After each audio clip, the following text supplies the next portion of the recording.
was just like, she was freaking out. I thought it was kind of cool. Yeah, I was freaking out. Because it was staying the same.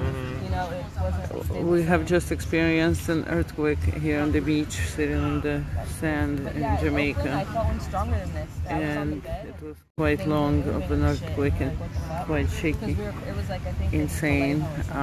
So yeah, so we're just kind of talking about it. It was a very interesting experience. It's crazy.